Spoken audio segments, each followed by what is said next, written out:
All right, we're here with Wet Your Palate. We're going to give you a little multi-second tidbit of what we just talked about on our two-part episode.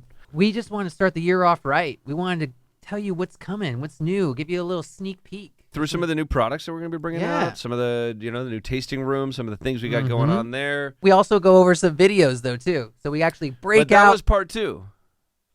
Okay, yeah, well, we're going to talk about part two now. Okay. We went through videos and social palate. media and goals of this year, and Wet Your Palate is all about telling the basics of... Then we did... What? Horrible bosses. Horrible bosses.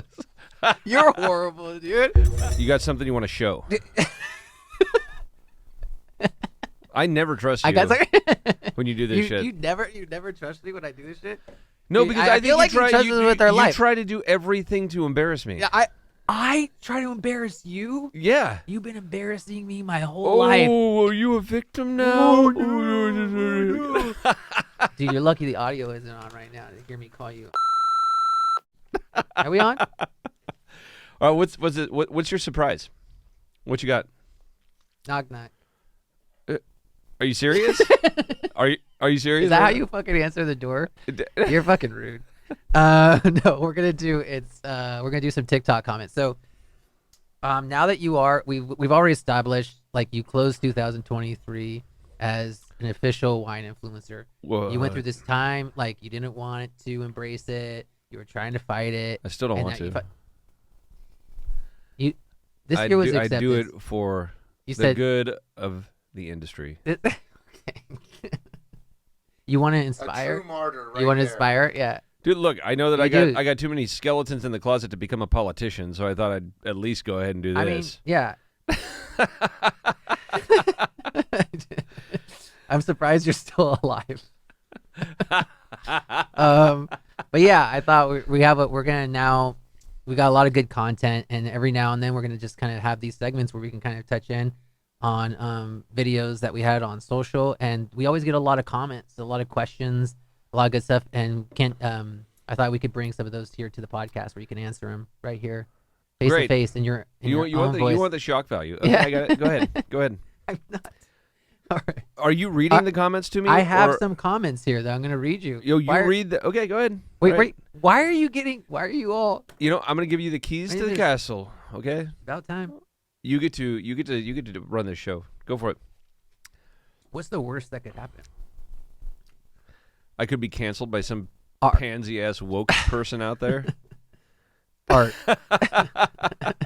Yes, Chris. Will you play video 1? Thank you, Art. Here, you'll see Joe. He does a little spin on a bottle. This is an overhead shot. Oh, he puts a nice little beautiful cap on there on the Belle Glos bottle, doing some swirls. So this is him just doing a little wax dip for those that can't see.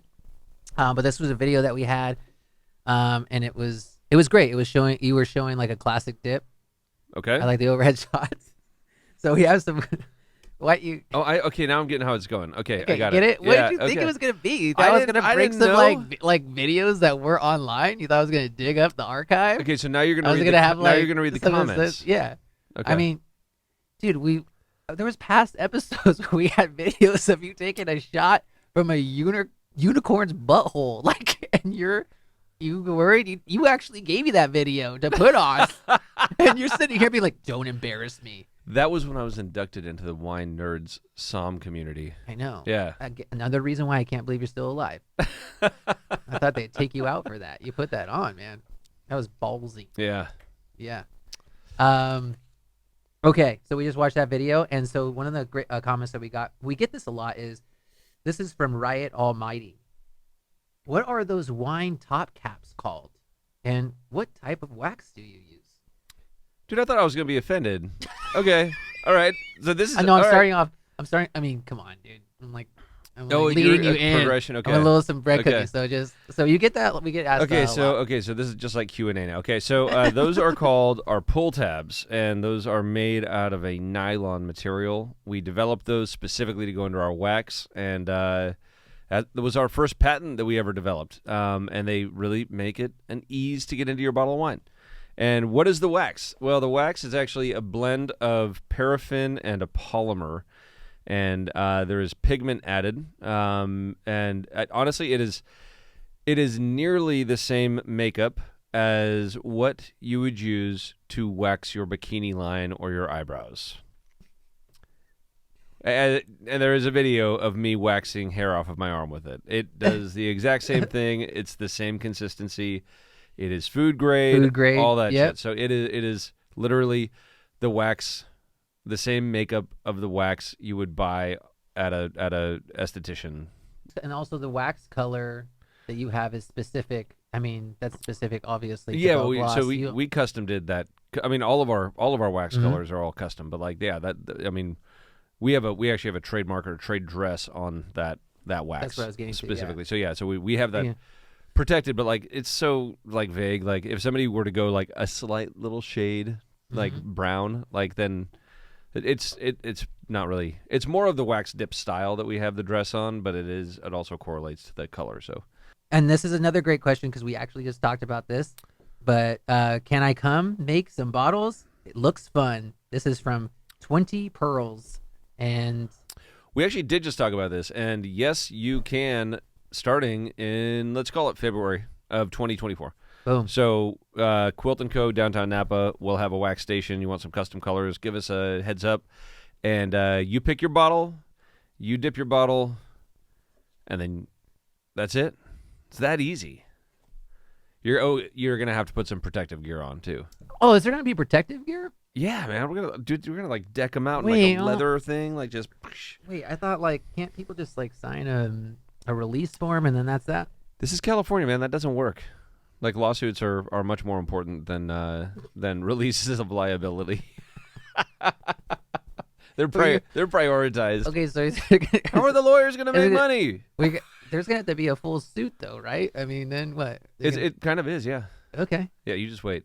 All right, I can't wait. You're gonna look like that dude from God, what was it called? Despicable Me, like the scientist in the back. He's got the gloves on and the shit in the goggles.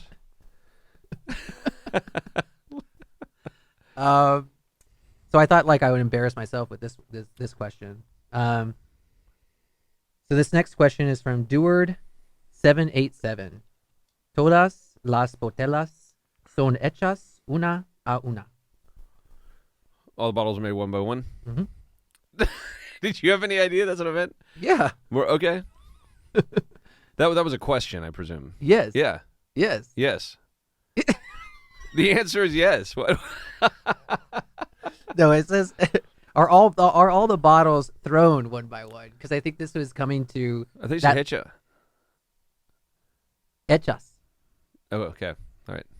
Because you have that little spin you do because of your little flare. Ah. Yeah. Okay. So. But like we usually don't like to do the flare in our actual production because you don't want to lose your wine. Yeah.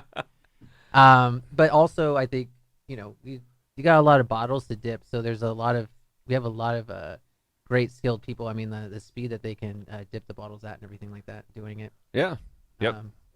And then we also have like the last question on this is a good one too, because also what if your phone fell in the wax?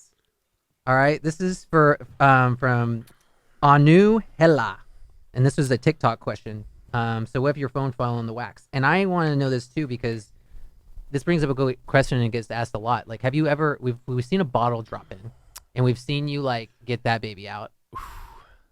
I've never had a phone fall in. I've never heard of having somebody drop their phone in either. Yeah. Have you ever had something fall in you didn't want to fall in? If you drop something in there, it'll get into all the nooks and crannies, and then it'll solidify. So and so the only way to get it out is to heat it up, and electronics don't generally like heat, especially at like 220 plus degrees. So your phone is toast. That's all. I mean, you could try to scrape it off right away, but like you're never gonna get all of that crap out of like all the little orifices and stuff. Like your charger port's gonna be fucked. Like And I think it's just for that one shot, which was the overhead shot. So they're probably thinking like you set up your phone on something. Oh, and that was going to drop in. But actually, that was an iron grip hold by Sabina herself. She will not drop that phone. I haven't seen her drop a phone. yet, but She's a what is she? She's a millennial, right? yeah. Yeah. So they don't drop their phones. All right, Art. Can we go to video 2? So we got like another great video here. Oh, this is good. So this is a video. So we talked about Joe. He gets so many requests. If you're watching, and wait, do everything except the top. These are like requests that he gets for waxing these bottles. So someone's like, "Hey, just wax everything but the top." I dipped everything but the top, but I had the look on my face like, yeah, I'm a fucking monkey. Like, and I'm so annoyed by this. And I think he read well because the Alchemist fan 5411. He tired of this shit. And it's just a laughing, like, crying face. But I think you were more so like having fun with it. But I mean, do you ever get tired of it? Because I mean, in 2023, we were talking about it, but I mean, you did everything. But, it's like, all good. Yeah, it's you all, always like, have fun. If I got into my schedule that I'm like spending like an hour with like you guys doing this shit, then it's like, Yeah. I got an hour. I'm gonna make the most of it, have Yeah. some fun with it, try to do as much content as we can, and then get to my next like appointment meeting, whatever it is. But no, I always have fun with it, and there's like a little like that was a little acting. Exactly. Like, I was like, yeah. because that was on the tail end of like, that was in response, I think, to somebody telling me I waxed the way they wanted me to wax incorrectly. That was it. That was it. And so my response back to that was like, Yeah. fuck this. Like, Yeah. really? Come on. Like, And I think the fact that you're engaging is the point that you're not tired of this. I mean, that you'll still do it and have fun with it. well, honestly, I think like what's cool about this job and my role, like I could look back and say like, I'm not in the winery all day every day and in the vineyards all day every day like I used to be, right? And that's one of the problems with having a business and growing your own business, and then getting to a point where like you create a team, and then that team grows, and then you're into other stuff, and you're into business management, whatever else, and you're like, then you look back on those things, you're like, I fell in love with this industry because I loved agriculture and I loved making wine. And then I had to sell the shit, so I had to get out there and learn how to sell wine and talk about it, tell the story and all that. And then you have a little more success in every step. You're kind of losing ground on what it is that you fell in love with in the first place, right? And so I can look back and say like, now I'm doing so much less of what I really loved about this business. But there are other parts of it that are just as fun. So like there's so much diversity to it. So I could be like out in the vineyards in the morning. Like I'll even bring my kids out. Like if I'm dropping them off to school, I'll go out in the morning and like walk a couple blocks, teach them about whatever it is we're doing at that point in the year, check on a couple things, get them to school, and like, do it, like add a little like thing in like, oh, we'll stop at Sunshine Market and get some of their like one of their like egg and cheese burritos that were fucking awesome. Yeah. And so like, oh, we got to go out to like breakfast and in the vineyard and like whatever else, and they learn a couple things, and then I'll test them on it like a couple months later. So you get to do that, and then drop them off, and then stop by the winery, go through whatever we need to do there, and then it's like on to business management, whatever else. But like, and sales and all that sort of thing. But there's so much diversity to it now where I'm not as entrenched, but I do get to participate as much as I want to or can in cases. But then you add stuff like this on, and it's kind of like adding another layer of diversity to what you're doing. So like today, before I came in for this, I spent like 6 hours sitting in a conference room. Those are the worst days. Like those are, and like, sorry, Eric and Kieran and Lynn and Gina, whoever else was in there. But those are the worst days because it's not because the people I'm around are boring, but it's because like they're all got a great relationship with them all. But like, dude, you're just sitting there and you're going through shit that's not like super fun. Like there's a fun part of it. Like if you're coming up with strategies and that sort of thing. But like, I mean, dude, by like this afternoon, I was like, I'm ready to go to sleep. I had to go get another coffee because I'm just sitting there. I'm like, I need to be active. Like I like to be moving and doing shit. So breaking up your day with something like this, where it's like, okay, we're going to go meet up for an hour. And we're just going to hash out like whatever creative stuff. And then it's always a riff. Like, yeah, there might be trends and there might be ideas that you guys already come to the table with. And it's like, all right, let's let's try this. This is a response to in response to somebody saying that, like, what would you do? And then we riff back and forth and we come up with some really funny content. And it's like that's part of the creative process, right? So like no matter if I'm designing a label or we're blending wine, it's kind of the same thing. It's like we're collaborating, we're creating something that we're going to be posting, and we know that, some people are going to see it and hopefully they'll like it, and that's it. All you do is try. If you don't do, you'll never know. Yeah. Yeah. Hell yeah. Anyways, I don't know where you were at. I mean, I was on the train with you, dude. Okay, I got another one here from @E, the letter E. Do you ever do everything except the bottle? That's the next one they want you to do. When you're Do everything except the bottle? Like me? Have you done that one? You see all this hair? You see this fur? No. Do everything but the bottle. I don't even know what that means. I feel that was just like a little ingest. Did she mean wax like inside the bottle? Like fill the bottle with wax? Actually, you did get that request. I read one of those today. That someone wanted you to do the inside of the bottle, to fill it with wax. Do you think that's something you could do? Do you think Definitely, yeah. So you could put that in. It wouldn't compromise the glass at all. Yeah. That's way too low of a temperature. Yeah. I think that'd be easy. But I think if I'll do that. Okay, we'll do that. Yeah. But we got to do it with a clear bottle. Exactly. Yeah. Okay. That makes like, sense. Because then you're not really otherwise you're not going to see it. That actually might look really cool. Like we do the Belle Glos Rosé, the Eau de Perdrix bottle. Yeah. Because that thing's like the beautiful Belle Glos shape, and then we'll fill it with wax, and then we could wax it on top. Yeah. Anyways. Okay. Yeah, but then also, let's do it. and you can also play with colors inside. too, Oh, you if could want layer to. the colors. Layer colors. Okay. All And right. if you could see Joe's face right now, you could tell that he's not tired of this shit. 2024 is going to be a lot of fun, dude. He's like a little kid in there. He's like, what? Hey, we could do the colors?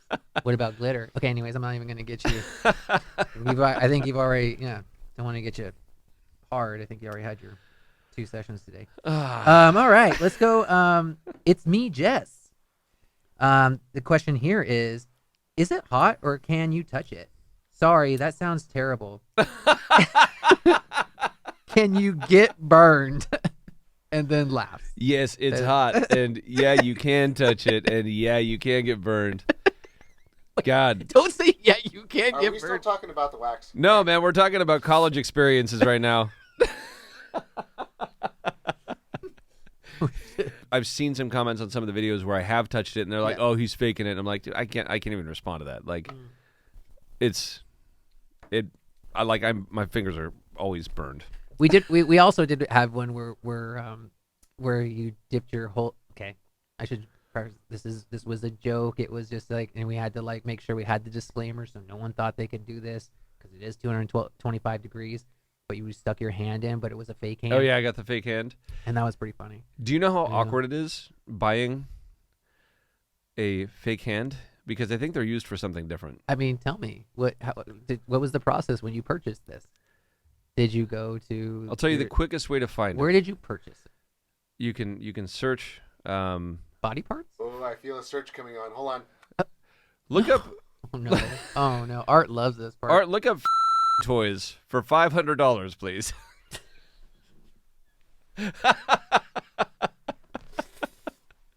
All right. Well, we can move on to the next one. Yeah, this is Art. I think I don't know. This is gonna. Yep. We lost all our followers. All the ones that left. There was one hanging on, and he's gone. No, I mean that's cool. You know the guy too. You know the guy. You know the guy. I know the guy. The guy. No, the guy. He's the guy from the. You know the guy. No, the guy that What guy? I'm not gonna tell. I'm not even gonna say. I know the guy. You know the guy. I know. Okay. Okay. Got it. I'm with you. Yes. The guy with the guy. He's like a buddy. right? I know. Yeah. Okay. I got. So wait. Now he was. the guy. Did he tell you the story about? We can't. No. Let me see what other questions we No, have hold on. No. here. I gotta tell the story. I gotta tell the story because I know there are some people Art, out there go that to would video. be interested in hearing this. Art, He was telling me a story about going to this thing called the Fest. So I'm not sure where it is. I'm confused. Am I Googling the No, No, wait, Art, no, please don't. No, No, Art, don't. no. So it's If you're listening, So this dude is I was like, man, that's commitment right there. That's another level. All right. Anyways, back to the comments. So it's a thing, Chris. Apparently. No, I know. Yeah. Oh, it's a thing, but that was an actual hand though. That wasn't a fake. Yeah, and that guy's got big hands. But that wasn't That guy. Yeah. So, if you were in the market of buying a fake hand, Joe will maybe put the reco on the screen or something, and you can go peruse. We'll move on to the. Can you bring that video? Okay, here we go. You guys are gonna cut that whole shit out, aren't you? Do you want us? I don't think you need to. I don't. I'll leave it up to you. You guys. Oh, I like that. You're like, you I'll guys leave tell it. me. You're like, I'm gonna drop it though. I like it that you put it down. Okay, so what? So this is Okay, okay. I actually like that video. me too. I is like this a cool. lot. So you could actually explain this probably the best. So we made some barrels. We do it every year where the barrel heads, like the end of the barrel, we actually put plexiglass in there so that we can monitor the lees, like the fine sediment that's layering down at the bottom during the aging process of wine. And we'll go through and we'll stir that up. And that's full of polysaccharides and it helps with mouthfeel and all that stuff. And you don't want that to get like too compacted and solidified and it can get stinky and that sort of thing. So we'll stir it up. And then once we decide that we're going to rack it, we'll let it settle for, say a month or so, maybe not even that long. And then pull the clean wine off the top, empty the lees out, clean the barrel out, and then refill and continue our aging. So every wine is different, whatever. So this is a video depicting that. I'm holding up a light to show the layer of lees in the wine. This is Chardonnay, actually, is what it is, because you can't really see that well in the red wine, so we use one of the Chardonnay barrels. So that's what we're looking at. Anyways. Yeah, no, it's a really cool video, and actually this question that was asked, I thought was a really good one. And all these so this question is from Instagram, Alejandro Alex. He asked, will the light do anything to change the taste if it's open like this? Ooh, that is a pretty good question. And I thought this was a good question because is there a follow-up on that? That was a question. Okay, no. That was the question that he asked. So yeah, long-term exposure to UV would be an issue. We're in a barrel room, so we're not worried about it, and it's not a long period of time. So no degradation on those barrels in particular. But if we put those outside and just like let them sit in the sun day after day, yeah, let alone the heat, but like if you had a fluorescent light emitting UV, that it could damage it. But you obviously don't have. I mean, it's not in that environment. Yeah. But I thought that was a good question when we're thinking about even unnatural lights that can affect it. And obviously, your phone, you didn't like. No, yeah. Well, people don't know that like it's the barrel room is generally like dark all the time. Yeah. Like, and then it's and then you'll stack barrels up next to each other, so like those barrel heads are pretty much covered. It's living in the dark. Yeah. Yeah. The way it should be. Yeah. Yeah. Because kind of like women before they could vote. I'm really happy we changed that law. We're gonna keep that one, and I'm gonna do a little chapter marker on it. I dropped that one. I'm gonna chapter mark it, Martha, and I'm gonna send that chapter marker just to Rachel and your mom. Put them out there. No, they were living in the dark. I know, you're right. No, I'm saying. The fuck? You're standing up. I'm a feminist. Yeah, I know. Okay. That's why I'm gonna mark it. Yeah. All right. Thank you. Yeah. Where I'm also gonna mark that you're a feminist. Can we get that one more time in the microphone? Say it again. I'm a feminist. Yep. I actually am. Yeah. Our viewership is now back up. Wow. Good thing. All right. We got one last video that we'll do for this segment, and this is a good one because I want to say right before he starts it, this was a video. It gets asked a lot about. We've done great podcast episodes on cork, cork alone versus wax versus screw cap, foil on cork, You do great explanations and get concise information about this and why you do it. So we could play the video right now, but for you that are not watching, and Joe, actually, you could walk them through this right now. But am I? you're just. Oh, I'm talking about oxygen. Yep. Yeah. Okay, so through a cork without a wax seal, oxygen can transmit through that cork at a faster rate than if you have a wax seal, degrading the wine at a faster rate. So that's the gist of it. And then I can go into philosophy like way deep on this one and history and how history kind of fucked us in the wine industry when it went from wax being the standard seal to foil. But I'm not going to right now. I think we have a whole other podcast episode. Anyway, so that the gist of that was like just talking about oxygen transmission through the cork and the importance of having a actual airtight seal so you're in an oxygen deprived environment while the wine is aging in bottle. Yes. And I think this video is really great. Actually, Art, if you could bring the video back up with the comments, but I picked out a couple from it.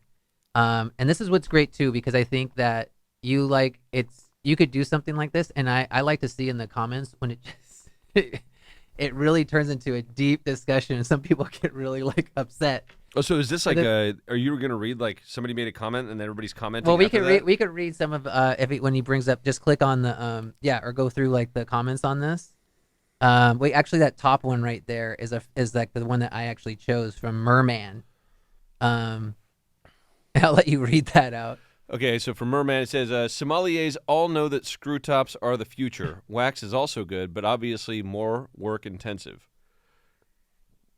I couldn't agree with you more, Merman. I mean, seriously, there is not a flaw. There's not even really a wasted word in that comment. Go back down. Wait, go down just a little bit. Because But why do you use that much wax? Because I fucking can, Brandon. I like it when he gets Jesus Christ. Keep going down a little bit. Why are you taking a selfie in your car, you dipshit? It's probably a realtor. I think this is what happens a lot too, where you have like this to make the bottles more marketable. That's the answer. That's a lot of people do say that, huh? And wait, stop right here. No, see, okay. Tevin Diceborg. Okay, let's. You have been fooled on this one, so I gotta get into it. I didn't want to waste 5 minutes of this podcast, but when you have idiots like this, okay, and then also Max next. He's like, then why do we use corks? We use cork and wax. Okay, so again, cork is the standard old school closure, right? Yep. Up until like the early mid 1900s, you had a tamper-proof seal. That's what you always want, right? Because you don't know if somebody just pulled that cork out and filled it with kerosene and then fucking put the cork back in. Yeah. So what the standard was cork with a wax top. Some genius came up with the idea of using a foil. And that kind of became standard in the earlier 1900s, right? So the foil problem is that you put the cork in and then you put the foil on top so that it's tamper evident, meaning you can tell if somebody has tampered or pulled that thing off. Yeah. Right? So it became cheaper and easier to apply with the foil. Yeah. Problem is the foil allows oxygen to transmit through the foil and cork as if there is no oxygen-free barrier. Right? Okay. Now, this is where the story gets interesting, is because everybody used to talk about wines being able to age 40, 50, 60 years, right? Like, this goes back hundreds of years. Now, all the standard seal over a cork was wax when that philosophy was well intact. All of a sudden, somebody gets a bright idea to cheapen the process, make it more efficient, and they put foil on. But the ideology that wines can still age for 40, 50, 60 years remains. Mm-hmm. Now we look at those wines that are under foil, and they degrade after 10 years. Cool. I'd say 10, maybe even less. Like Napa Valley Cab, after like 10 years, it's under a cork and foil. I'd give it like 7 or 8. Yeah. It's lost all of its fruit component. I've done the trials. I've done the tastings. I've done the comparatives of the same exact wine under different seals. And I can tell you with 100% assurance, an oxygen-deprived environment is beneficial for the long-term aging of a bottle, if that's what you want to do. If you're going to drink your bottle like everybody else in the vast majority of the world, right, within days, weeks, months, a couple years, then it doesn't matter. Yeah. That's cool. Well, I want to make sure everybody has the option. Yeah. That's all. So, okay. Keep going down a little bit, Tevin, Art. so thank you for being a dumbass. What? People come in like this, like if someone's going to come in and say corks dry out and eventually leak. Now there's truth to that too. Yeah. So And yeah, wax prevents that. But some people start to think that it's just a marketing thing, right? They're thinking that what you're doing is you're using the wax to basically, but it's not efficient. But but you prove that it's efficient. But why would you?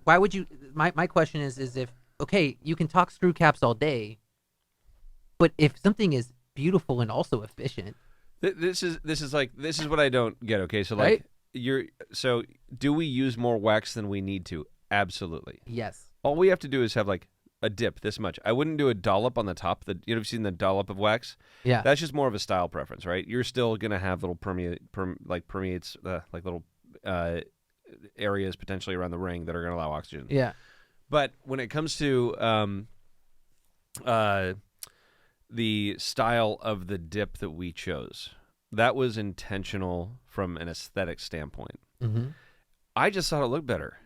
Yeah. And then all these people like, what do you guys wear, like blue jeans and white T-shirts every day and drive like a 95 Toyota Corolla? Because I know each and every one of you has style. Yeah. Everybody's got something. You might be somebody who's wearing a black Gucci T-shirt that doesn't have anything on it and you paid $400 for it. You paid that for the fucking tag on the back of the neck, right? Yeah. Same thing with your shoes. Whatever the car you drive, how you do your landscaping, like all of these things have an element of style to them. If you're purchasing something, you're going to buy it based off of its functionality and hopefully its form as well. If you have a good balance of both, it's going to be a great product. But that form might not be for everybody, right? Functionality might be for everybody. Like Dyson is a good example. Great product. Maybe people think it's ugly as shit. Other people are like, that looks like it's out of the Jetsons. So, like, I mean, it really just comes down to personality and preference. But, like, overall, you have to have style. So imagine if every wine out there was, like, communist Russia, right? Like the USSR. Here's your wine, right? And it's just like you have all these wine bottles. They're all exactly the same, and they just have a white label on them, and they just say wine. Yeah. Like, wow, that's really exciting. I can't wait to go to a restaurant and, get my Kami-Sami wine. Ooh, see how I tied that in there? That was good. All right. Yeah, you checked into that term. But that Kami-Sami wine could be like, a beautiful bottle of View Telegraph. But you'd never know it because View Telegraph has this, the package it has right now, beautiful label, beautiful cartouche within the glass mold on the shoulder that says Chateauneuf de Pape, and like the whole thing is like it's a beautiful package. Yeah. Very traditional. They've been doing it for I don't know how many decades, probably 70, 80 years. Just that style of package. That's all style. Mm-hmm. So if people want to criticize our packaging for style, you can criticize any consumer good, right? Sure. I mean, are you going to buy the Safeway Signature version of Triscuit, or are you going to buy the Triscuit? Yeah, I mean, the Triscuit. I mean, I always go with the Triscuit just because it's like, dude, I owe them. They probably make the fucking Safeway Signature or Select Triscuit in their factory. Yeah. And they have more capacity, so they're gonna be like, you know what, we can sell at a slightly lower cost. Yeah. To this company, and we can maximize the efficiencies that we've built into our facility. So cool, we'll do that. But we know people are still going to buy the Triscuit brand because we're the creators of this fine cracker, one of my favorite crackers. I love fucking Triscuits. Oh, well, there's a Triscuit plug. Dude, yeah. Triscuits are like, I don't care what people say, Triscuits are like top 3 crackers ever invented. And the ingredients are still simple. There's like 3 ingredients in Triscuits. Yeah. So, actually, you want to pull up Triscuits? Because I'm gonna do them a solid right now. Fucking Triscuits and Pinot Noir. You throw any cheese you want on that fucking thing, and it is like, it's beautiful. Can you bring up? Hey, Art, bring up Triscuits right now. But we're doing a plug. But okay, so I have the respect to say like, okay, Triscuit, and they may be owned by like Mondelez or Nabisco or whatever massive company now. Yeah. But still, that recipe, what they've created, it's a great cracker. And so I buy the Triscuit brand, even though the alternative grocery-owned brand that's probably made on the same line probably tastes the same or 98% the same. I'm still going to go with Triscuit. Yeah.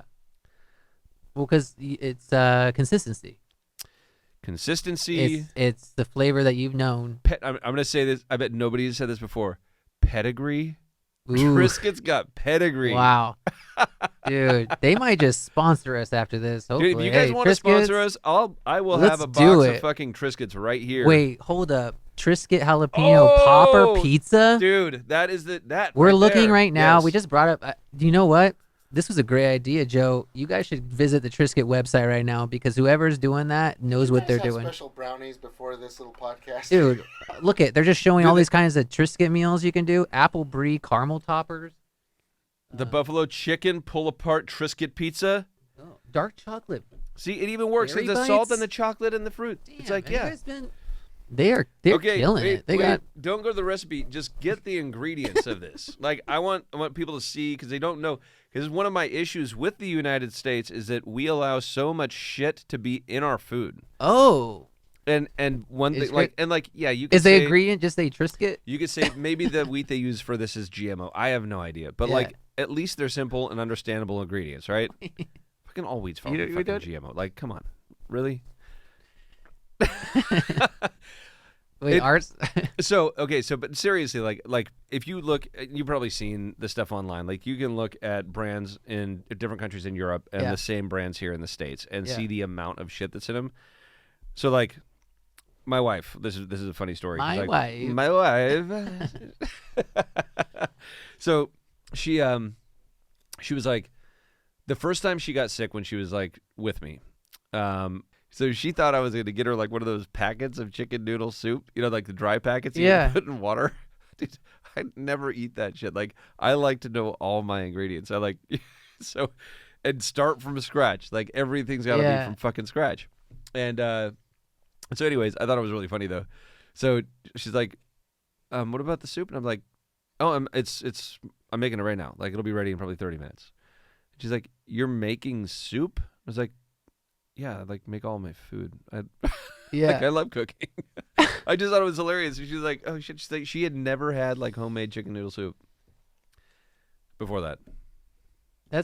And that's what America is. Like, that's unfortunately, it's just like, no, this is, and no offense to people that are eating all that stuff, but it's just like, that's some good husband right there. Whole grain, wheat, canola oil, sea salt. Okay. Oh. Boom. That's it. 3 ingredients. People are going to criticize me for canola oil. I'd like They're grapeseed gonna say oil a lot better. That's one of my favorite oils is grapeseed oil. Oh, grapeseed oil? Though Grapeseed oil. You should be checking out the seed oils are getting hit hard right now. I know, but still, grapeseed it's just good. Like, it tastes good. So, okay, here's a little hack. Okay, Triscuit. Yeah. And then get like one of those loaves of goat cheese if you like goat cheese. Mm-hmm. Put it on a plate. Put grapeseed oil all over the top of it, and then sprinkle it heavily with like that pink salt, like Himalayan pink salt. Yeah. And then just take a slice, toss it on a Triscuit. It's like one of the best little appetizers, and it takes like 2 minutes to prepare. Anyways. You cook with grapeseed oil? Sometimes. I'm actually really big into cooking with animal fats. I like Oh, good. Oh, okay, cool. I like butter, I like duck fat. Yeah. Butter is my go-to. Like, I got no problem with butter. Everybody's always like, "Oh, it's so unhealthy." I'm like, "Dude, what are you talking about?" And it tastes so much better, and you get that nice crispy like edge and everything. Duck fat's good. Duck fat, it depends on the recipe, but like if you want the flavor, like duck fat is probably my favorite thing. And you can actually like buy it now, and I keep all my own duck fat. I have like a bunch of vats of it that I've clarified, but you can buy it in like a pint now at some grocery stores. So I highly recommend it. Got a lot of flavor. Duck fat fries. If you haven't had those, dude, yeah, that's dream team. That's legit. That's where to go. Yeah. Like I was like reading more about like with like these different oils and stuff like that with cooking that I never thought about. You probably knew about it, but like there's like a different smoke point. If you pass that smoke point though, right? That's when like the fat will change. Will actually chemically change. You can actually I think into trans fat, right? That's just now illegal. And so duck fat. We can't even do that. Duck fat has a pretty high one. Yeah. And I think and grapeseed has one of the highest. Really? Yeah, that's what I like about it. So if you're like searing something hard, you grapeseed is like a very, very, very high smoke point. The smoke point. It was crazy though. I think I was reading like with olive oil that the smoke point. I think like some places were saying like 400, which was actually kind of crazy when you're thinking about baking. Yeah. And so like I was kind of like thinking about that. Even some have even said like it was even less, like 375. But I think 400 was like what I was like reading more so on that. But like avocado, I guess, is like better. Has a better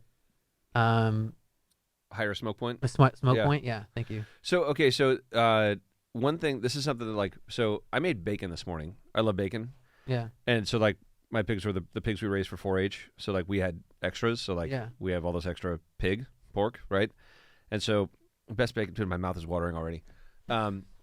So I made this bacon, and like everybody always like just they put their bacon fat in a container because you don't want to put it down the drain because it can like solidify and clog the drain, right? yeah, But what people don't do is like they don't use that fat as a cooking medium. Like they just think like, oh, this is going to be garbage, and when I fill this tin up with bacon fat, I'm gonna throw it away. Oh yeah, yeah. Dude, people like don't realize like you Freeze can it. use that like butter. The only negative to it is that it tastes like bacon. It's like smoked and Yep. so. Yeah. But if you got a recipe that like can benefit from that, I mean, fuck, even like if you got a griddle, like toss some on there. If you want to make toast instead of doing butter, just put bacon fat, bread, flip it with more bacon fat, crispy, smoky, toasty bread. And Yeah. it's like you're like, dude, everybody's like, we're just like throwing it in the garbage. Yeah. But and it's actually quite healthy for you in comparison to. I'm not gonna have our pull this up, but look up bacon fat, look up bacon in general, and how much. He said just, you don't have to. Dude, it's one of the. Don't look it up, but it's one of the. It's one of the healthiest. It's one of the healthiest like meats out there. Honestly, Yeah. like from a balance standpoint. People are gonna be like, "You're so full of shit." Just fucking look it up, and then you're gonna be eating bacon again. And stop being Yeah. vegan. I want to bring up one more thing though. I thought was legit. Is if you could bring up Joe Wagner official Instagram. So just want to show on this page that we did have a post, and Belle Glos was just recently featured on Family Switch, and that movie. I'm saying like when you're getting stuff like that, which is always great when you get some kind of product placement, or some people choose to like have your wines or whatever in their films or in their TV shows, which you've had like of all the stuff. You've also had Yeah. and everything like that. But the cool thing about that is just identifying a bottle no matter how far away it is, and that's what's kind of cool too, or like how you're seeing it. Well, And I it think was that's so another that- benefit of so the wax. it was- What I'm trying to circle back to. It was accidental relevance visually. Yeah. Like that's what like people are like, they'll ask me like, what marketing firm did you use to come up with that and whatever else. You're like, I was a fucking child and I just thought it looked cool, and like we started doing it and it became part of the brand identity. Yeah. That was as simple as it was. And what I know I've told this story many times before, but like the plethora of Pinot Noirs that came out after the Sideways movie came out. If you don't know what that was, it was a funky kind of indie movie that correlated two guys with two different types of wine that were friends, and it was kind of like it was deep. It was a cool story, like whatever. But what it did was it killed Merlot sales, and it made Pinot Noir the most relevant variety for a couple of years. Yeah. So, and I just kind of was like a couple of years under my belt making Pinot Noir. Anyways, we went from, call it like a dozen producers of Pinot Noir that were really focusing on good Pinot Noir in California. It went from that to like fucking 500, like overnight. Yeah. Like everybody wanted to make Pinot. All the big guys wanted to make Pinot. So tons of brands erupted. And so people go to these wine tastings where we'd have, they'd have all these options they'd taste, and like hopefully they liked ours. They liked Belle Glos. And then they probably didn't remember the name, but they remembered that it had this deep red wax dip. And so that was relevance. And then, little did I know that people like producers or whoever would be picking our wine to have in their shows and movies because it does have an elegant look, and it's got a beautiful, like it kind of like helps set a scene, I guess, right? Mm-hmm. You bring a bottle of Belle Glos over to your friend's house during the holidays, and that's going to look a lot better than like a crappy bottle of Willamette Valley Vineyards with like a shitty label and a foil. Like it just doesn't look good. They're going to judge you and probably not invite you over again. Like that's just... And make sangria? Yeah, then you make sangria. So, anyway, it's like it's just got a presence to it. And so to see it on like the big screen and on TV shows and stuff, and like there have been plenty of times where we're just watching, and I'm like, Did you just see that? Yeah. That was Belle Glos. Yeah.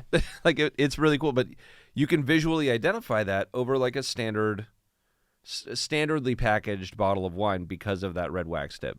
Yeah. And so there was accidental relevance, I think, to it. But I'm really happy about it. I like it. I think it's done a lot for us, done a lot for the brand, and it has actually taught us a lot of stuff. I mean, in many ways. Yeah, totally. Yeah, from engineering, doing shit I never thought I would do, to the whole idea of like, what is the best way to store wine long term in a bottle? I would have never even thought about doing that if I was just going with the standard closure option, right? Yeah. So yeah, This it's organic.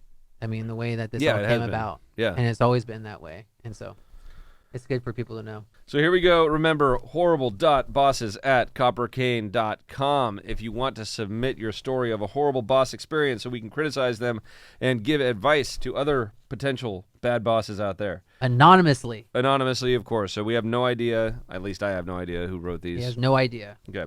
Neither do I. So, first off, I'm the self-proclaimed master of the slow-mo hustle. Okay, I can't wait to hear what this is about. My boss thinks I'm the Flash's distant cousin, the snail version. But guess who's their go-to on the craziest days? Yep, yours truly. Scheduled solo on the front line during the wildest shift. Here's the kicker. I was promised a chill schedule when I signed up, only end up rocking hours and days I swore I'd be chilling on. And the best part? I can't tweak my availability because I'm the chosen one for that shift. Hooray! So, enter boss. The speed demon with the patience of a goldfish telling me to stop chit-chatting and keep the line moving. I mean, I'm honestly hosting a TED Talk. Oh, I'm sorry. I'm not hosting a TED Talk. I'm just doing the basics.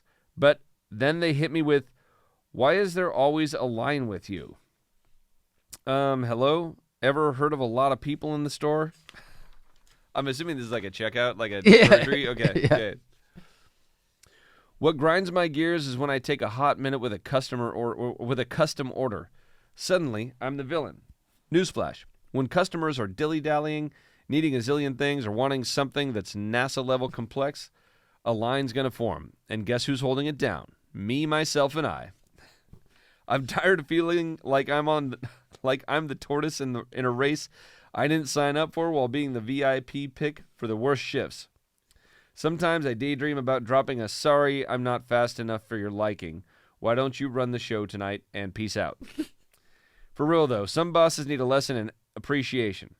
How about showing some love to the only option they rely on? Okay. Instead of being a total pain. And hey bosses, remember, you're not the only gig in town. Sorry for the rant, folks. Had to let it out somewhere, and here felt like the right spot. So, it was quite vague. I'll say that. But everybody's got their own pace. So one thing I learned was like, this is funny because you got to think about it in terms of like sales, right? Yeah. So first of all, if this dude's willing to take the shitty or woman is whatever person it is willing to take the shitty shift, and they're just kind of like moving along at their same pace. Like, Yeah. okay, there's a reliability to that. That's fine. If you're looking for a high performer out of that person and they already know they're not a high performer, then it's like, okay, this is what I got. Does it work or not? So when I think about it from the perspective of like people that we don't have, there's not a lot of accountability, right? So like take people on the sales team. Yes, I'm talking to you. Oh, here we all go. the Copper Cane sales team members out there. So I don't They know. left. So I don't know if these people spend like they've got their expected amount of wine they're going to sell in their markets and whatever else. Like they got their goals because then that correlates to their bonuses and all that stuff. So like we have this whole thing all planned out, right? So I don't know if it takes them like 5 minutes of work a day to sell all the wine that they need or want to sell, or for a week, or if it's taking them 100 hours a week of hustling on the streets, right? I mean, I get out there and I work with them and everything, and like I know we're busy when we do that, and I know we're making placements, we're making sales, and whatever, telling the story, all that. At the end of the day, though, I mean, you could be the most effective salesperson out there and literally spend an hour on the phone a day.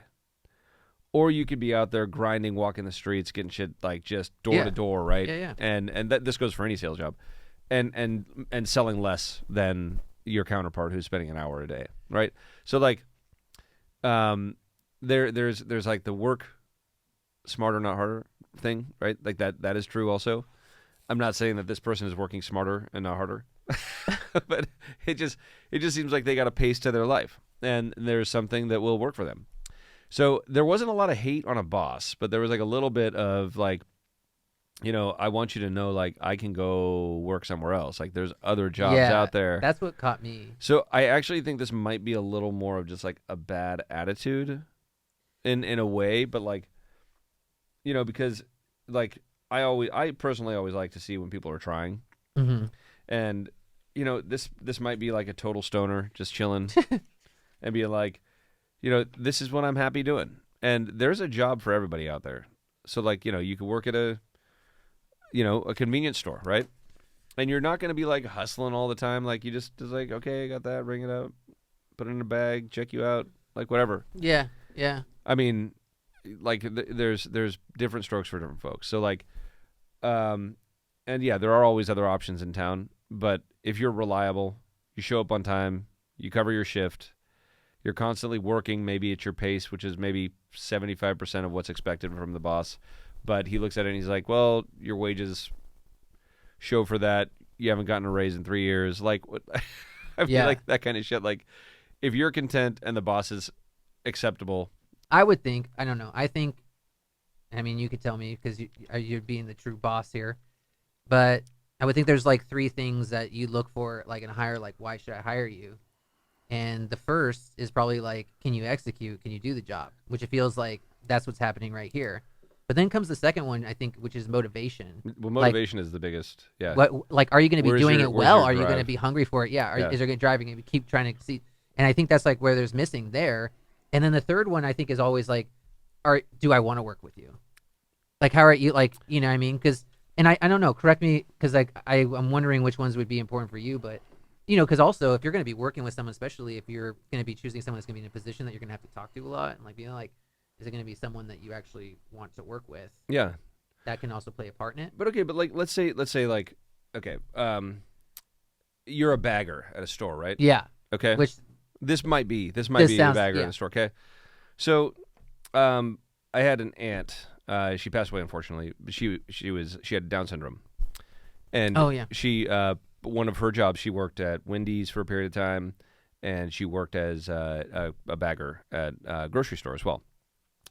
And she wasn't fast, but she just was reliable. Mm-hmm. She was there every day from her shift, and she loved every minute of it, right? Mm-hmm. Just happy about doing something, and like people are always nice to her and all that, but she just had a pace. Mm-hmm. And it was like, and maybe some people got frustrated, like. And you can always say like, oh, excuse me, I'll bag myself, like, and I think it's great. Like, I'm not saying this person has Down syndrome, but this person has a pace to their life. Now, is that somebody I'm going to hire to like work in the cellar or be out in sales? Like, no, they're not physically or mentally desiring or maybe even capable at times of going to that level of drive, right? I think it's partly genetics, partly maybe through society. But if they're content doing it and there's a job and a role that fits them, more power to you. Might not be who I hire. But I wanted to give credit. What do you think though about? I like how they just kind of start off. They're like, "Hey, look, like I'm slow. Yeah, I'm not just slow. Like I'm like saying like I'm like one of the slowest. You know what I mean? Like almost like they're like that's how I do it. I'm chill as chill. So if and I had like proud. If I had a warehouse or something, right, and I those little like ride-on things to like clean the floors. Yeah. Like if I had like 100,000-foot warehouse that always needed to have a clean floor. Yeah. I'd probably want somebody who's super chill, right? Yeah. Just be like, look, I literally want you to get stoned, and just fucking drive this thing from one end to the other and do it all over again, like. Because you get the aggressive person, and they're going to be like, "That's you put me on one of those things, I'll break it." Yeah. Like they're trying to go fast. They're trying to like speed it up. How can I do this? Like, check on this pattern. Yeah. And you're going to wear the shit out of the equipment. Yeah. So like, just like get get the right person for the job. Yep. It's the same thing. Like I don't. I'm not. Never mind. Not gonna get into this. No. It's gonna get a little too deep into some of the company dynamics. You know what I mean? So that's where we'll end it, like a little cliffhanger there. All right. Well, hey, thank you all for joining us, of course, and we look forward to you joining us again on this beautiful podcast. Go with your palate. Yeah, it's gonna be beautiful. Oh wow. Aw. Aw. All right. Well, thank you. That was lovely. All right. Signing See you out. next time. All right. Peace.